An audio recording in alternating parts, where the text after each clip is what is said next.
নমস্কার, কেমন আছেন সবাই? আপনাদের সকলকে আমার আজকের রেসিপিতে অনেক অনেক স্বাগত জানাই। প্রথমে একটা কড়াই আমি জল গরম বসিয়ে দিয়েছি, তাতে আমি মুগ ডাল ভালো করে ধুয়ে দিয়ে দিচ্ছি। ডালটা ফুটে উঠলে ওতে যে সাদা ফেনাটা ওঠে সেইটা আমি আস্তে আস্তে এখানে হাতা দিয়ে ফেলে দিচ্ছি। আজকে খুব সাধারণ একটা পালং শাক দিয়ে ডালের রেসিপি আমি দেখাবো। তারপরে একটুখানি ডালটা যখন অর্ধেক সেদ্ধ হয়ে আসছে তার মধ্যে আমি দিয়ে দিচ্ছি কেটে রাখা পালং শাক, ও তাতে আমি কিছু সবজি দিয়েছিলাম। আর তোমরা চাইলে দিতেও পারো, নাও দিতে পারো। আলু, কুমড়ো, মটরশুঁটি আর কাঁচা লঙ্কা দিয়ে স্বাদ মতো নুন আর হলুদ দিয়ে আমি ভালো করে মিশিয়ে নিয়ে একটু ঢাকা দিয়ে ডালটা সেদ্ধ হতে ছেড়ে দিয়েছিলাম। এটা ভালোভাবে এখানে আস্তে আস্তে আস্তে আস্তে মিডিয়াম ফ্লেমে এটা সেদ্ধ হবে, ঠিক আছে? দেখবে কন্টিনিউয়াসলি অনেক দিন বিয়েবাড়ি বা অনুষ্ঠান বাড়িতে যদি খাওয়া দাওয়া হয়, সামনেই তো বিয়ের সিজন গেল, অনেক খাওয়া দাওয়া হয়েছে, তো আজকে একটু হালকা মেনু। তারপরে কড়াইতে 2 চামচ মতো ঘি গরম করে তাতে দিয়ে দিচ্ছি তেজপাতা, শুকনো লঙ্কা, হিং দিয়ে ফোড়নটা একটু ভালো করে যখন গন্ধ উঠে আসবে, ভালো ভাজা হয়ে যাবে, ওই ফোড়নটা আমি ডালের মধ্যে মিশিয়ে দিচ্ছি। এটা গরম ভাত দিয়ে একবার আমার কথা শুনে ট্রাই করে দেখো, অসাধারণ লাগে খেতে।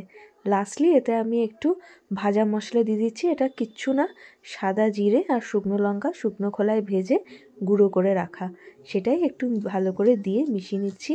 আর 1 চামচ মতো আর একটু ঘি দিয়ে দিলাম। ঘি দিয়ে একটু কাঁচা ঘি লাস্টে দিলে খুব সুন্দর হয়। তারপরে একটুখানি টমেটো ভাতে দিয়ে দিয়েছিলাম। দুটো টমেটো ভাত যখন তৈরি করছিলাম তখন 2টো টমেটো ভাতের মধ্যে সেদ্ধ দিয়ে দিয়েছিলাম। সেই টমেটোটা এখন ভাত থেকে তুলে নিয়ে খোসাগুলো ছাড়িয়ে দিচ্ছি। ছাড়িয়ে দিয়ে এটাকে আমি কোনো পেঁয়াজ কিচ্ছু ব্যবহার করব না, আজকে একদম নিরামিষ খাবো। অনেক খাওয়া হয়েছে কয়েকদিন ধরে বাইরে। অল্প একটু তেঁতুল হাত দিয়ে চটকে নিয়েছি, তাতে নুন দিয়েছি, সর্ষের তেল দিয়েছি আর 3-4টে কাঁচা লঙ্কা দিয়ে এটা ভালোভাবে ডলে নিয়ে এতে একটুখানি বাস আমি ধনেপাতা লাস্টে দেবো, দিয়ে ভালো করে এটা মেখে নেবো। এটা খুব সুন্দর খেতে হয়। তোমরা চাইলে এতে পেঁয়াজও দিতে পারো, তাতেও ভালো হয় খেতে। কিন্তু এটা দেখবে একবার, টমেটো এমনিতেই টক, কিন্তু তার সাথে একটু তেঁতুল দিয়ে মেখে দেখবে খুব সুন্দর হয় খেতে। এটা একটু একদম সাধারণ রান্নার সাথে এটা খুব ভালো যায়। পেঁয়াজ না দিলেও এটা খুব সুন্দর টেস্ট হয়। আর একদম সাধারণভাবে আলু সেদ্ধ মাখা, প্রথমে ওই ভাতের মধ্যে আলু টমেটো সেদ্ধ দিয়েছিলাম, টমেটোটা আলাদা করে মেখেছি।